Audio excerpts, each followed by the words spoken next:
बलि ने कहा महाराज शुक्राचार्य जी से ये बात उचित नहीं, हमारे साथ छल हुआ। तब शुक्राचार्य जी कहते हैं गौ सेवा, विप्र सेवा और संत सेवा के लिए इशारा किया, खूब सेवा करी। और जब संतों का आदेश हो गया तो पुनः जाकर के त्रिलोकी का साम्राज्य ले लिया। और तब एक दिन कश्यप जी की पत्नी आश्रम में बैठे बैठे रुदन कर रही है, तो कश्यप जी ने पूछा कारण क्या है?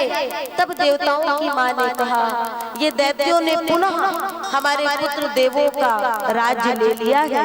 मैं चाहती हूँ मुझे कोई ऐसा पुत्र उत्पन्न हो जो इन दैत्यों को सबक सिखा सके। तो कश्यप जी ने एक व्रत के बारे में बताया। उस व्रत को नियम से माने किया।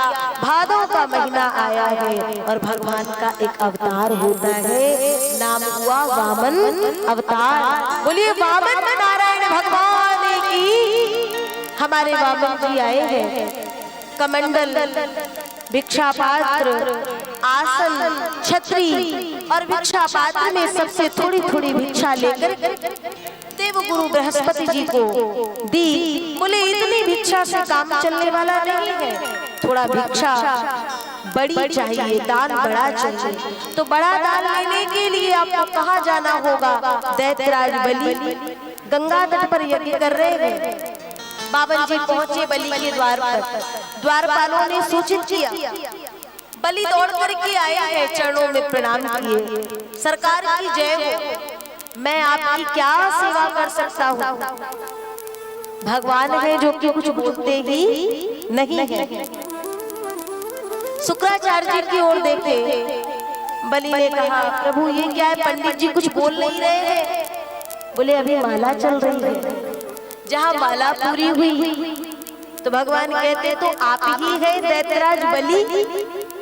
बोले हाँ सरकार, मुझे ही बलि के नाम से जाना जाता है। आप संतों ब्राह्मणों की बड़ी कृपा है मेरे ऊपर, मैं आपकी क्या सेवा कर सकता हूँ? बोले कुछ नहीं, मैं आपसे कुछ मांगने नहीं आया, आपका दर्शन करना था, दर्शन हो गया, अब चलते हैं।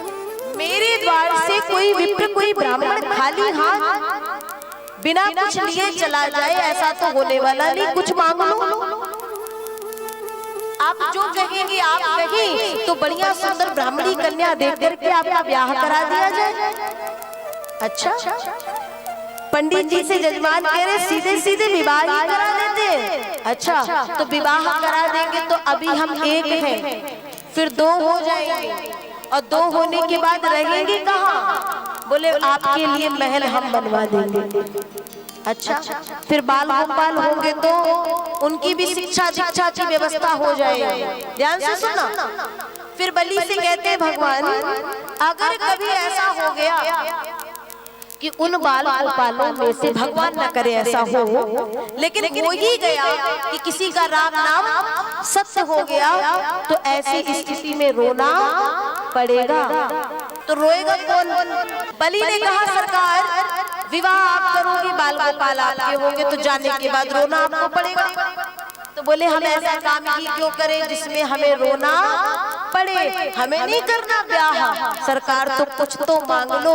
तो भगवान ने कहा अगर देना चाहते हो तो 3 पग भूमि का दान मुझे दो, पदानि तीर्ण दैत्येंद्र सम्मितानि पदामम। बलि से भगवान ने कहा केवल 3 पग भूमि, पदानि तीर्ण दैत्येंद्र सम्मितानि पदामम।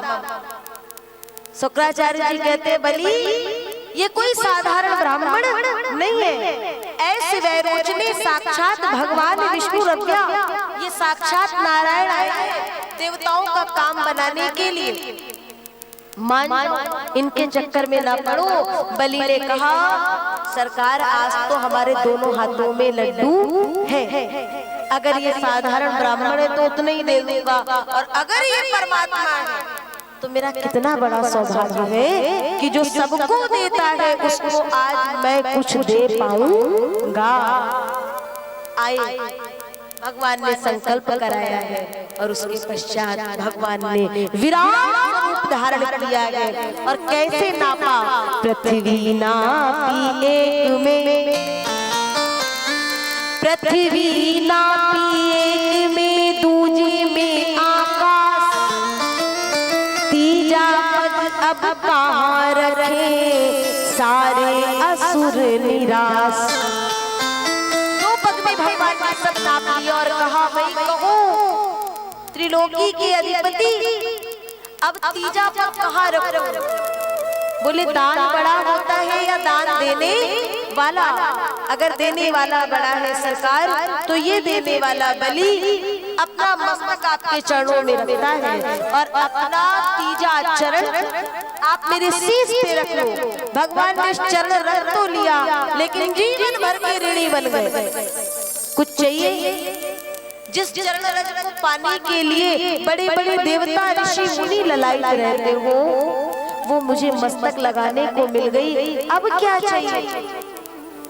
तो सरकार ने बलि को सुतन लोक का राज्य दे दिया और फिर भगवान से बलि ने कहा अब मैं अपने राज्य जिस द्वार से निकलूं परमात्मा आपका ऐसे ही दर्शन करूं।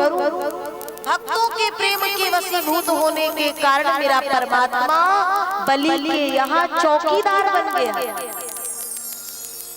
दरबान बन गया। और आज सोचो जरा वही परमात्मा आज आपके यहाँ वो बाल गोपाल रूप में आने वाला है। लक्ष्मी जी आई है और भगवान को मांग ली है रक्षा बांध के, तभी से हमारे यहाँ ये रक्षाबंधन का त्योहार मनाया जाने लगा। और आचार्यगण भी रक्षा सूत्र जब बांधते हैं तो मंत्र बोलते हैं एन बद्धो बलि राजा दानेन्द्रो महाबला।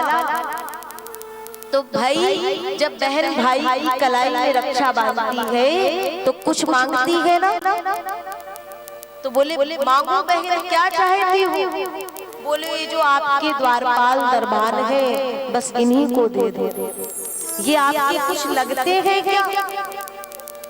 तो माँ ने कहा ये कुछ लगते नहीं अपितु यही मेरे सब कुछ है। और इतना कह के माँ अगर अपने रूप में आई तो बलि ने कहा एक बार भगवान आए थे तो सब कुछ ले लिए लेकिन सदा के लिए मेरे हो गए, आज आप आई हो तो थोड़ा कष्ट हो रहा है क्योंकि मेरे भगवान को ले जा रही हो। तो भगवान ने कहा मैं जा तो रहा हूँ लेकिन आपको मैं सतत सदैव ऐसे ही इसी रूप में हमेशा दर्शन देता रहूंगा।